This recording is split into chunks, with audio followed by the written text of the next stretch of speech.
They don't even seem to be hiding it now. We have now an Islamic party, which will, of course, rise in the coming years and put pressure on Labour in particular and the Greens, of course, to cater to their needs.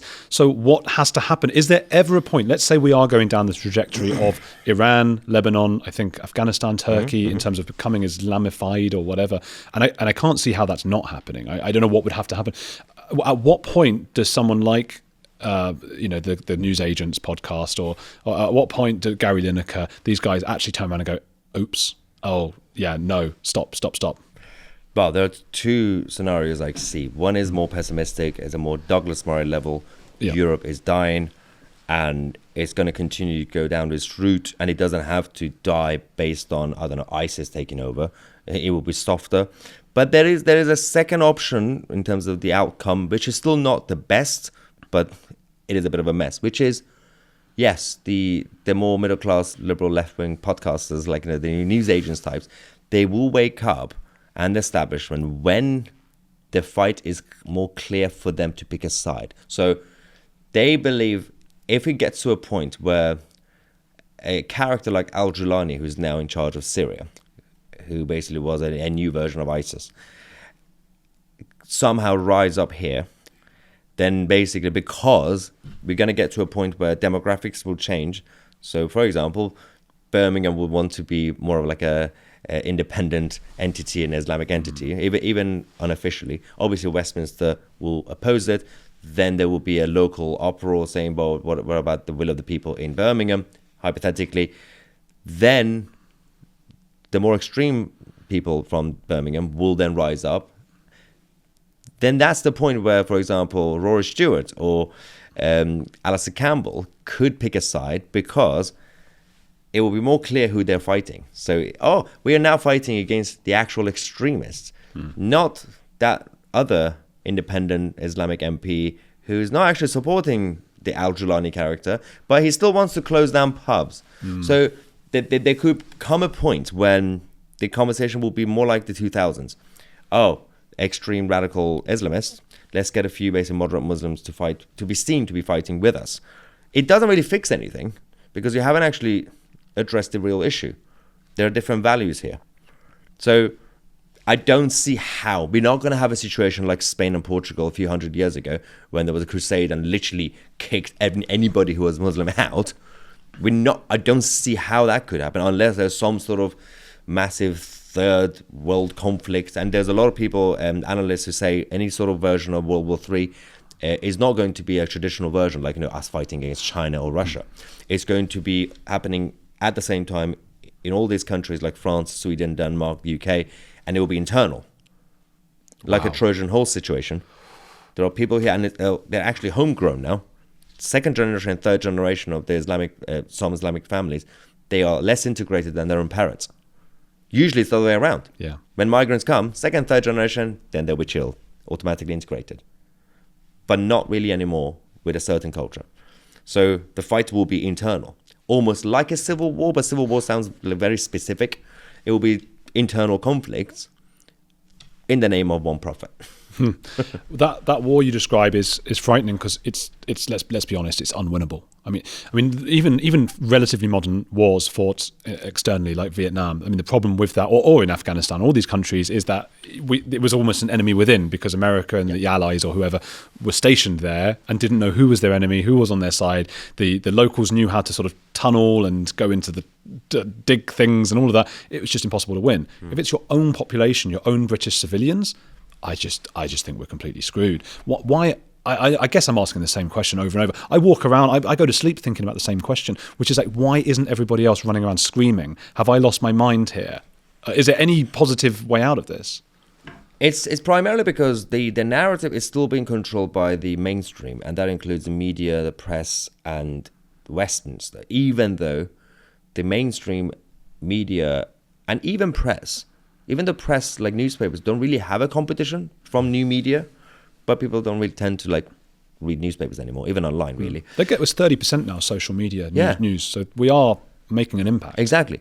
My point is, despite the fact that the viewership and even credibility when it comes to mainstream media and press is going down, they still hold, there's an illusion of credibility So if something happens on the BBC, for example, if they say something, it's not like because 60 million people now watched it and they all respected it, but the people, the big players, which is basically the Westminster bubble, politicians, the lobbyists, the advisors, the civil servants, they watch the BBC.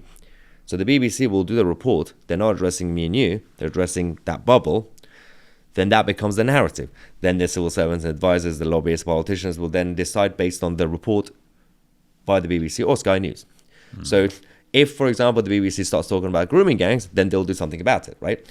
Even though nobody in like real world is actually following it. So that's the problem.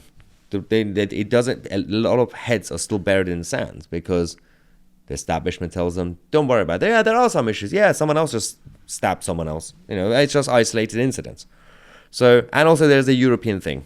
There was a reason a lot of Europeans left and went to North America and created the US. They had a different mentality. European culture is beautiful. A lot has been achieved, including the modern Western civilization from it, although most credit to go to the Anglo side. But there is a problem with the European culture overall, stereotype. Because obviously we did a stereotype about the Islamic side, let's also now do it to the European side. They tend to like order over freedom. They tend to like authority. As long as there's a good relationship between them and authority, they prefer authority and stability than liberty, because liberty and freedom comes with risk. So some of them were different. They were thinking different. So they left. They chose to take a massive gamble, get on a boat, go all the way to North America. They knew if they succeed, they'll be free. If not, they'll die. And they chose that life because they say, I don't want to be ruled by an authority, by a king in Europe. I want to be my own king. I don't want to be anybody else's king. I want to be my own king.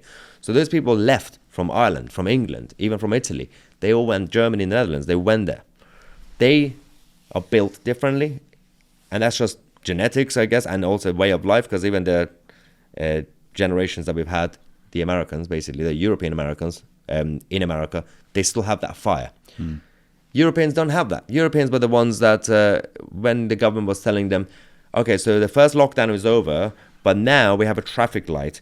In your area, this is the green traffic light. People had to wait for the Prime Minister to tell them whether they can leave their house. Again, not everybody. There were also a lot of people who were opposing, but these are the people... The anti-lockdowners were the people who would have left Europe to go to America back then. Again, whether rightly or wrongly, they didn't want to be told what to do. But the rest of them, there were literally a lot of people, millions of people in Europe, who were waiting for the Prime Minister and their media to tell them, can I go to Tesco twice or not? That's the problem with Europe. Man, it's really, we are quite prone to authoritarianism. Although you do see that in South America as well. They like that. But the States seem to like that whole freedom thing. But there's a lot of it that goes back to the cultural side. So the political Catholic side, culturally speaking, not in terms of religiously. The tribes that remain more Catholic instead of obviously those who left the Catholic side and created Protestantism and all that stuff, and including Anglican side, they were the early version of we don't want to be told what to do by the authority. So the South Americans are Catholic. They're all basically from the Spanish side primarily, and some from Portugal. Right now, Spain. And any country, even in Europe, that still have, again, it's not really about being practicing Catholic or practicing Protestant. Culturally, they still, as a nation, they're mostly Catholic. That's interesting. They still like the centralized authority. Again, it's not really about the religious side. You know, the Protestant side still have weird problems with the whole Pope thing. And obviously the Vatican side would say, you guys left the actual religion. Catholic side is the real Christianity. We're not talking about that part. We're talking about the symptoms of the clash of psychologically, why some people followed Luther and those who were basically going against the Catholic culture, that centralized kind of authority thing. There were some people who wanted it. That was their agenda. We're going to create Protestantism. But the normal people who followed it, why did they follow it? Because psychologically, they were the ones who saw that as authority. Why should we listen to someone in Rome? And that is the difference. Right now, actually, the Catholic side is still majority, and they're like very lovely, and they're very also, not just in terms of religious practices, but also in terms of values. They live probably better lives in terms of family life and everything else. But there is a difference in terms of mentality. So South America, they still would go towards authoritarianism, accidental authoritarianism. That's why you have dictatorships there. Yeah. Always the way.